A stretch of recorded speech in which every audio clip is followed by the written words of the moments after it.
O Monsenhor Lucas Batista Neto celebrou durante 15 anos uma missa em todos os domingos aqui na então TV Cabugi. Ele completará no próximo dia 23 80 anos de vida e, para comemorar, fará o que mais gosta, que é uma celebração de missa. Além disso, está lançando 2 livros nos quais conta um pouco dos causos da história dele. O jornalista Ayrton Freire conversou com ele e nessa entrevista você vai conhecer melhor esse caicoense que tem muito para contar. Pessoal, eu passo a semana inteira avisando que no domingo, bem cedinho, depois da Santa Missa, tem InterTV Rural. Se fosse alguns anos atrás, eu faria o InterTV Rural depois da missa desse senhor aqui, o padre Lucas Batista, que está completando 80 anos e 15 anos dessa vida, digamos que foi vivida e bem vivida aqui, todos os domingos. Então, é bom tê-lo de volta aqui, o padre Lucas ou Monsenhor Lucas, como depois se tornou comum chamar também. Bem-vindo, padre. Tá, obrigado, Ayrton, e aos nossos, eu sempre dizia teleparticipantes, era assim que eu chamava, quem estava aí dentro do vídeo. Tinha um padre em Natal, mas que conseguia propagar a sua mensagem, as suas palavras para todo o estado, através, durante muito tempo, da então TV Cabugi, né? Foram 15 anos e todos os domingos dessa forma. De onde veio essa visão de levar esse conteúdo para o interior? Um conteúdo que beneficiava principalmente aquelas pessoas da zona rural, que não tinham igreja próxima. Ali a gente tem um estado muito católico, como todo o país.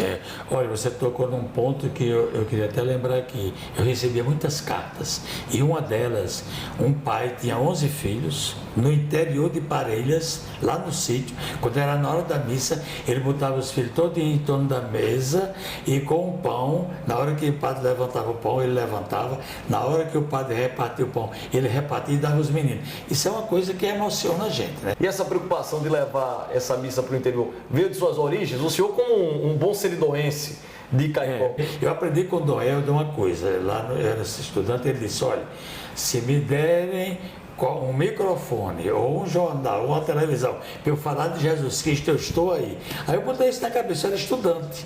Aí eu disse: se eu for padre, eu acho que eu vou aproveitar a mídia, né? E a igreja, ela valoriza muito, ela coloca num documento do concílio, que é uma das 7 maravilhas do mundo, são os meios de comunicação. O senhor falando aí, se eu for padre, o senhor se tornou padre.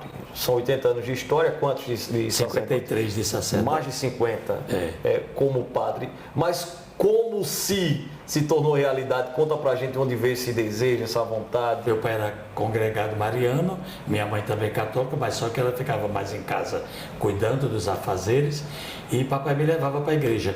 E eu fui coroinha, não é? Você também ajudou? Sim, fui coroinha do Monsenhor duas vezes. Eu fui coroinha naquele tempo, era em latim. A gente tinha que decorar, né? Em latim. E fui também da cruzada e depois a vocação veio porque o seminário era na minha rua e eles passavam na frente de casa e eu achava bonito. Essa família que o senhor fala, pai, mãe, quantos irmãos? 11 irmãos, porque 11 porque 2 morreram novinhos e 2 morreram recentemente. Então nós somos 9 atualmente. Mamãe me marcou muito, eu chamo a mulher do trabalho, aquela mulher da Bíblia, a mulher que costurava, a mulher que alimentava os filhos, a mulher que mantinha o marido, entendeu? Ela era essa mulher. E papai é aquele homem do templo, né, que ia para a missa todo dia, era comunhão diária e me levava sempre.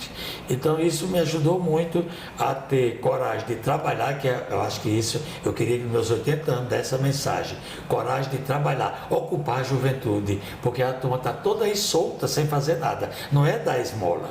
Aquela esmola não ajuda. É isso que precisa a gente colocar para o Brasil inteiro, essa mentalidade de trabalhar, produzir e fazer com que você seja sujeito da sua vida. Eu não aguento essa situação. Com o que é que o seu pai trabalhava? Meu pai era barbeiro. Sua mãe? Minha mãe costurava, bordava, vendia leite. Eu ia vender coelhada nas casas, eu vendia cocada, eu trabalhei no mercado público lavando xícara, e aqui em Natal eu trabalhei como bombeiro, como frentista e como sorveteiro. Eu fiz sorvete, eu sei fazer sorvete.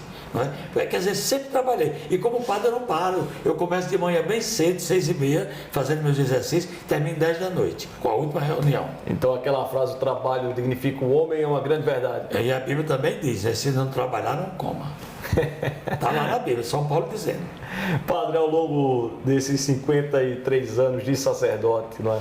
Quais números assim o senhor tem? Que eu imagino que o que tem de batizado, de casamento, o senhor tem um cálculo disso? Batizado eu consegui fazer a pesquisa e logo depois que eu batizo já coloco o número. Então eu estou com 17.341 meninos e adultos, né, que a gente batiza. Agora, casamento... 17.341.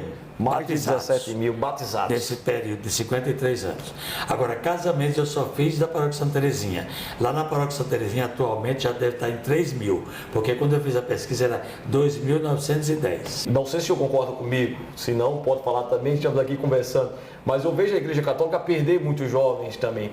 Como que tornar a igreja atrativa para o jovem? Um local em que ela se sinta bem, como o senhor se sentiu na sua juventude, ao ponto de, até hoje, estar na igreja? Olha, por exemplo, uma das nossas preocupações em Santa Terezinha e também em Mirassol foi com jovens. Então nós fizemos vários tipos de encontros. Nós tínhamos o EJEC, o EJAC, o SEGME, que tudo isso era para atrair o jovem em todas as suas faixas etárias.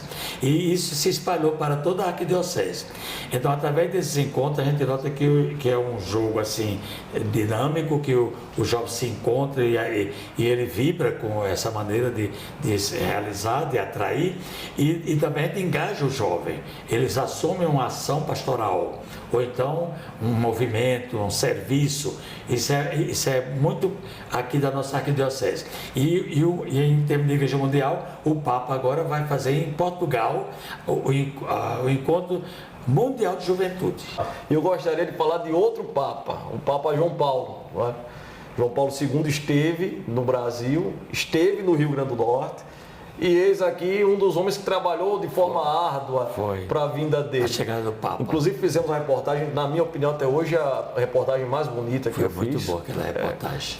Foi feito com um repórter cinematográfico, Cleido Azevedo, a quem eu mando um abraço aqui, trabalha com a gente ainda, inclusive trabalhou também na visita do missa. Papa.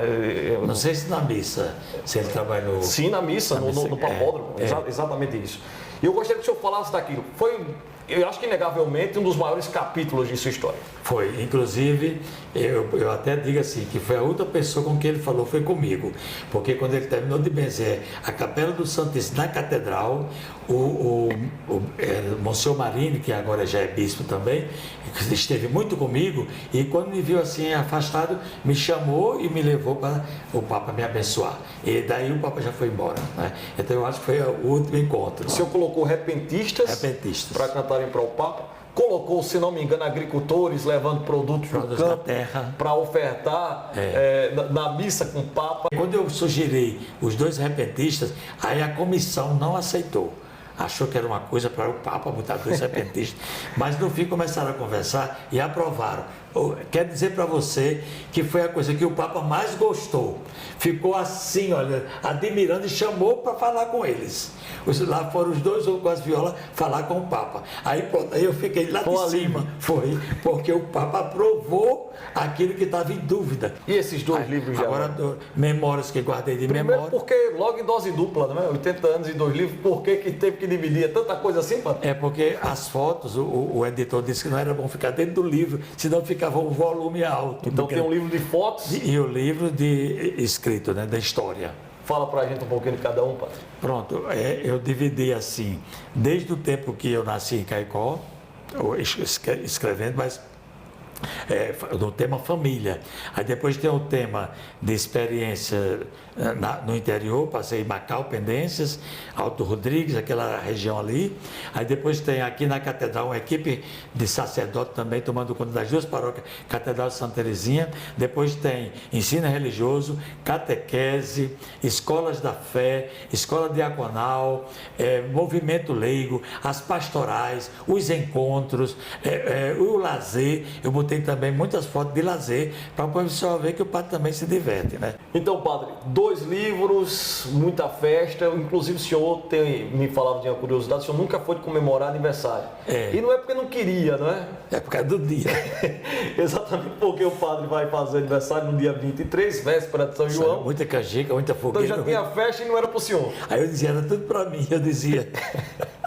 Que é a festa de São João. Nasceu quase no dia do santo. Aí desse ano vai ser diferente. Aí desse ano eu vou fazer. Vai ter missa, como é que vai ser? É numa sexta-feira de manhã, eu botei de manhã, porque à tarde e à noite ninguém conseguia, né? Aí eu botei de manhã, lá na igreja de Santa Rita de Cássia, em Ponta Negra, e eu vou fazer o lançamento do livro ao lado, no salão da Associação dos Moradores. Que mensagem o senhor deixa para finalizar a nossa conversa, padre? Donivaldo dizia que ser idoso é muito bom, só é curto. A idade de idoso é curta, porque vem logo o chamado de Deus, né?